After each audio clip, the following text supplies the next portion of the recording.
Сәлеметсіздер ме? Мен Тәтебекова Айнұр Андабековна, Абай атындағы орта мектебінің қазақ тілі мен әдебиеті пәні мұғалімі. 9 сынып білім алушыларын қазақ тілі мен қазақ әдебиеті пәнінен қорытынды аттестаттау туралы ой бөлісемін. Ана тілі бойынша жазбаша емтихан, оқыту тілі бойынша жазбаша жұмыс, эссе, гуманитарлық цикл пәндерін тереңдетіп оқытатын мектеп оқушылары үшін жазбаша жұмыс, мақала, әңгіме, эссе. Номер 125 бұйрық өзгерістермен, номер 509 бұйрық 26 қараша 2019 жылы енгізілген. Ана тілі бойынша жазбаша емтихан жұмысы сипаттамасы.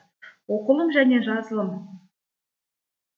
дағдысы бойынша 1 сағат 20 минут. Емтихан жұмысы өтілген тақырыптарға сәйкес келетін екі мәтін үзінділермен жұмысқа негізделеді. Мәтіндердің жалпы көлемі 400-450 сөз. Білім алушылар мәтін үзінділері негізінде 170-200 сөзден тұратын жазба жұмысын эссе орындайды. Гуманитарлық циклдағы пәндерді тереңдетіп оқытатын мектептің білім алушылар үшін емтихан жұмысы өтілген тақырыптарға сәйкес келетін екі мәтін үзінділермен жұмысқа негізделеді. Мәтіндердің жалпы көлемі 450-500 сөз. Білім алушылар мәтін үзінділері негізінде 200-250 сөзден тұратын жазбаша жұмысын, мақала, эссе, әңгіме орындайды. Тапсырмада білім алушылардың мәтін ақпаратын тиімді пайдаланып, стильдік және жанрлық ерекшелікті сақтап, аргументтер келтіре отырып, жүйелі және сенімді жаза алуы, өз ойларын дәлелді жеткізуі, сонымен бірге сөздік қор мен орфографиялық грамматикалық норманы сауатты қолдану қабілеттері бағаланады. Емтихан барысында сөздіктерді қолдануға тыйым салынады. Максималды балл 20 балл. Бағалау міндеттері. Бірінші бағалау міндеті коммуникативтік құзырлылыққа негізделген. Білім алушы әртүрлі типтегі жанрлар мен стильдегі мәтіндерден негізгі және егжей-тегжейлі ақпаратты мәтіндік, сандық, графикалық түсінік интерпретациялауы. Екінші, әртүрлі дерек көздерден қажетті ақпараттарды алып, оларды талдауы және жинақтауы. Үшінші, білім алушы естіген және оқыған ақпараттарын жинақтай отырып, әртүрлі типтегі жанрдағы және стильдегі мәтіндерді жазуы. Ұсынылған ақпаратты талдау және бағалау қабілетін көрсете отырып, өзінің проблемалық сипаттағы мәтінін мақала, эссе, хат және тағы басқаларды жазуы тиіс. Екінші бағалау міндеті тілдік құзырлылыққа негізделген. Білім алушы орфографиялық, грамматикалық және стилистикалық пунктуациялық нормаларды сақтауы тиіс. Балдардың үлестірілуі. Бағалау міндеттері бойынша балдардың бөлінуі кестеде ұсынылған.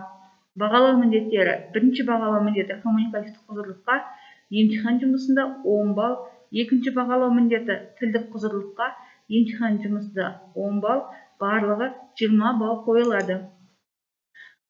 Бағалар сипаттамасы. Бағалар сипаттамасы оқушылардың мүмкіндік деңгейін анықтайтын белгілі бір стандарт жөніндегі жалпы түсінігін қалыптастыру үшін беріледі. 5 деген баға білім алушыға пән бойынша терең білімі мен түсінігін көрсетеді.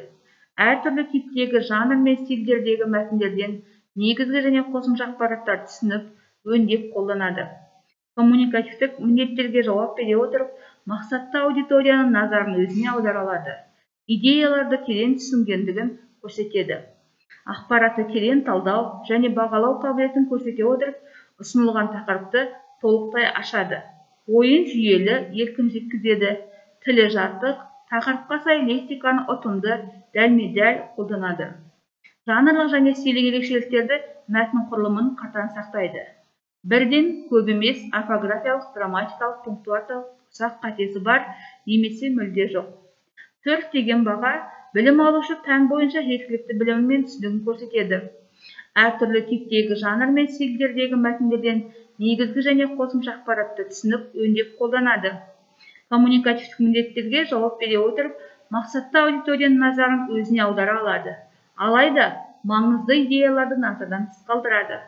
Ақпаратты жеткілікті деңгейде талдау және бағалау қабілетін көрсете отырып, ұсынылған тақырыпты ашады, ойын жүйелі жеткізеді.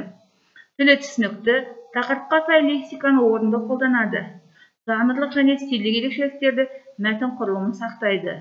3-тен көп емес орфографиялық, грамматикалық және пунктуациялық ұсақ қателер кездеседі. 3 деген баға білім алушы пән бойынша базалық білімін көрсетеді. Әртүрлі типтегі жанр мен стильдердегі мәтіндерден аздаған ақпараттарды қолданады. Ұсынылған тақырып бойынша сөздік қоры шектеулі, қолданылған лексика мен құрылымдар жалпы мазмұнды түсінуде қиындық тудырады. Мағыналық ірі қателер кездеседі. Жанрлық және стильдік ерекшеліктер мәтін құрылымын сақтамайды. 3-тен артық орфографиялық, грамматикалық, пунктуациялық қателер кездеседі. 2 деген баға білім алушының базалық білімі жеткіліксіз екендігін көрсетеді. Емтихан жұмысы үшін балдар мен бағаларды қою үдерісі. Балдар 0-7 балл аралығында, балдардың пайыздық қатынасы 0,39, баға 2, қанағаттанарлықсыз 8-12 балл. Балдардың пайыздық қатынасы 40-64, 3, қанағаттанарлық 13-16 балл, 65-84 пайыздық қатынас білдіреді, 4, жақсы деген баға, 17-20 балл, 85-100 пайыз дегенді білдіреді, 5, өте жақсы. Төменде берілген 2 мәтінді оқып, тапсырманы орындаңыз. А мәтіні газет мақаласының үзінді, мамандық таңдау маңызды мәселе. Мектеп түлектеріне мамандық таңдауда бағыт-бағдар беретін нұсқаулық Қазақстанда жоқ. Сол себептен жастар бүгінде қандай мамандықтың сұранысқа ие екенінен бейхабар. Олар жыл сайын қай мамандықтың қажетсіз деп танылғанын, жойылып кеткенін, заман талабына сай қандай жаңа мамандықтардың пайда болып жатқанын білмейді деуге болады. Енді бұл мәселе шешіледі. Алдағы 5 жылда сұранысқа ие болатын жаңа 100 мамандық жайлы энциклопедия жарық көреді. Салтанат 1 жылдан бері мамандығы бойынша жұмыс таба алмай жүр. Ол жоғарғы оқу орнының биология пәнінің мұғалімі мамандығы бойынша тәмамдаған. Өзім таңдадым. Мамандығымды жақсы көремін. Бірақ болашақта сұранысқа ие бола ма, жоқ па, оны ойламаппын. Ауыл мектебін бітіргендіктен шығар, көп мамандық түрлері барын білмейіппін. Оқуды бітірген кезде мамандығыма сай тез жұмыс табамын деп ойлағанмын. Бірақ міне 1 жыл болды, әлі жұмыссызбын. Енді басқа саладан жұмыс іздестіруді ойлап отырмын, дейді Салтанат.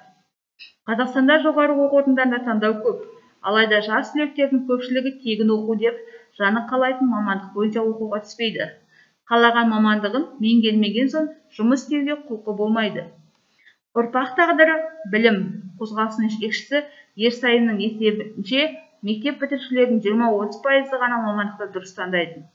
Қазақстанда мамандықтарға талдау жасалмайды, ал түлектер тек грантқа ие болуды ойлайды. Ол мамандыққа сұраныс бар ма, бітірген соң жұмыс таба ала ма, оны ойламайды. Мектептерде кәсіптік бағдар беру жағы қарастырылмағандықтан, оқушылардың қолында мамандықтар туралы ақпарат жоқ, түк хабарсыз. Арнайы зерттеу жүргізбедік, бірақ жылда жоғары білім алған жастардың 10-20% ғана өз мамандығымен жұмысқа тұратын шындық. Қалғаны ақша табу үшін құрылысқа, күзетке орналасады, дейді Ерсайын. Мәтін 234 сөзден тұрады. Ә мәтіні ғаламтор мақаласынан үзінді. Болашақта қандай мамандықтар пайда болады? Соңғы жүргізілген зерттеу нәтижелері жұмыс орындарының көпшілігіне қауіп төніп тұрғанын көрсетті. Яғни қазір бізге таныс мамандықтар болашақта қажет болмай қалуы әбден мүмкін.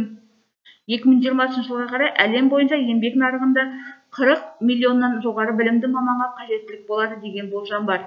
Дегенмен, ірі мемлекеттердің тұрғындарында білім алған саламыз сұранысқа сай болмай қалмай ма деген күдік пен үрей басым екен. Pew Research Center жүргізген зерттеу нәтижесіне сенсек, америкалықтардың 87% жұмыс орындарын сақтап қалу үшін қосымша білім алуға дайын екендіктерін айтыпты. Тапсырма: 2 мәтіндегі ақпарат пен өз пікірлерін пайдаланып, мамандықты дұрыс таңдаудың маңызы қандай деген тақырыпта эссе жаздыңыз. Эсседегі сөз көлемі 170-200 сөз болуы қажет. Төменде берілген 2 мәтінді оқып, тапсырманы орындаңыз. Қазақ әдебиеті пәнінен қорытынды аттестаттау спецификасына шолу. Емтихан жұмысының сипаттамасы. Емтихан жұмысы 2 сағат. Емтихан жұмысы барлығы 30 балмен бағаланатын 2 бөлімнен тұрады. А бөлімі бірнеше таңдауы бар, ал Б бөлімі толық жауапты қажет ететін сұрақтарды қамтиды. А бөлімі білім алушылар 4, 1 және бірнеше таңдауы бар, сондай-ақ сәйкестендіру тапсырмаларын орындайды.